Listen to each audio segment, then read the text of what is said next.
It's very understandable why Nigerians are angry and frustrated about what happened at the Supreme Court.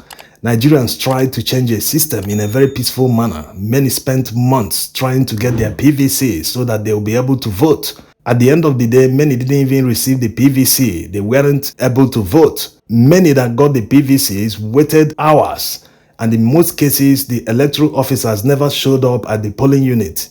So they have every right to be angry, but that anger should not lead to their blaming a whistleblower.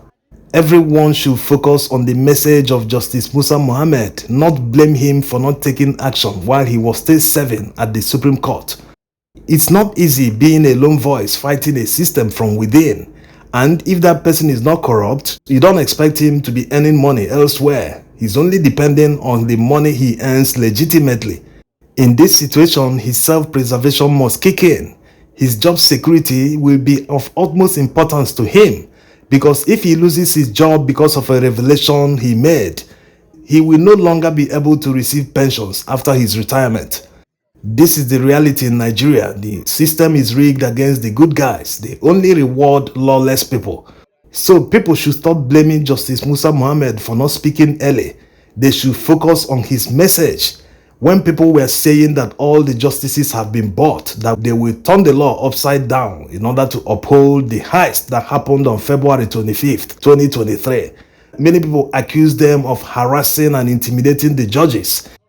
If Nigerian leaders are serious people, all the revelations that Justice Musa Mohammed made should have forced them to start serious reforms, especially in the judiciary arm of government. And it's very easy for Nigerians to blame someone for not speaking early about corruption, while they themselves refuse to protest and tell Nigerian leaders that they are not happy about happenings in Nigeria. When you accept everything, all wrongdoings by politicians, and say this one will pass, is it not 4 years or maybe 8 years, another new leader will come that will make things work? This is what encourages politicians to do more to test the limit of Nigerians. Election was stolen, nobody protested, nobody did anything, and they told you to go to court. Now the courts have upheld the heist in the most audacious manner, turning the law upside down. They know you won't do anything, you won't protest, you will wave it and say, I'm praying, this one will pass, that next time we'll get a new leader, and we keep running around in circles, regressing, not progressing. We can't even conduct elections that are up to the standard we set 30 years ago. That's how far we've gone under. So everyone in Nigeria knows that there is massive corruption in many places. In all offices you enter, you want something, you must have to bribe someone, or they're expecting you to bribe them before they do their job, a job that they are paid to do. Everywhere you look, there is massive corruption. So who will do something about it? It is you. It is Nigerians. It is every one of us that will do something about it. So if someone comes up to reveal what is happening behind the scenes that people call rumors, sometimes whistleblowers reveal this kind of information, but people call it rumors.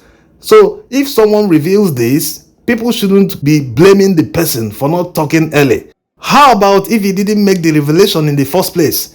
After all, he said that he didn't want a valedictory speech, but he was convinced to do it. That was why he came out hitting hard on his colleagues, revealing that there is massive corruption, nepotism, all sorts of things go behind the scenes that we don't know about. To ensure justice and transparency in presidential appeals, thank God we have been hired and determined. All geopolitical zones need to be represented. They are required to participate in the hearing of such appeals. It is therefore dangerous, or it was therefore dangerous, for democracy and equity for two entire regions to be left out in the decisions that affect the generality of Nigerians. No accountability. No one knows what they do with their budget. Look at the massive abuse of power by the CJN.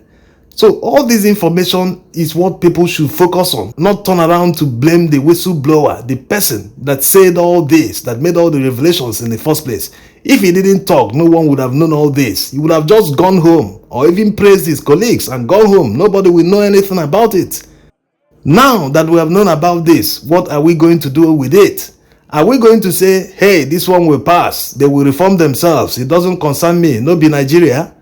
That is why it continues. Tomorrow, there might not be elections at all. They rigged the last one. Tomorrow, they might just nominate someone and say he's the winner. No need going to the polls. No need going to the field to vote anybody. They will just write it. INEC will announce it. They will tell you to go to court. When you go to court, they will uphold the heist. That's the end. You won't do anything. You complain, you shout on social media. That's the end. No action. The situation remains the same. Power doesn't consider anything except you demand for it. If you don't demand for it, they will say, okay, they are happy. Why would they give you something when you didn't make any demand? They can't consider anything to you. So we need to start making demands. Demand for something. They should reform this. They should reform that. When they do all they can to push it down, to make you forget about the demands and you insist, they will yield. That's how it works. Look at small African countries. All of them, they always express their grievances at their leaders. You see them on the streets protesting about anything, even local government elections. Was it in Mozambique the other day? All of them are protesting. It is only in Nigeria no one protests. They prefer to pray and say it will be better. We believe it will be better in the future. And when a whistleblower and activist makes shocking revelations, they will start blaming the person for not talking early. Oh, Nigerians.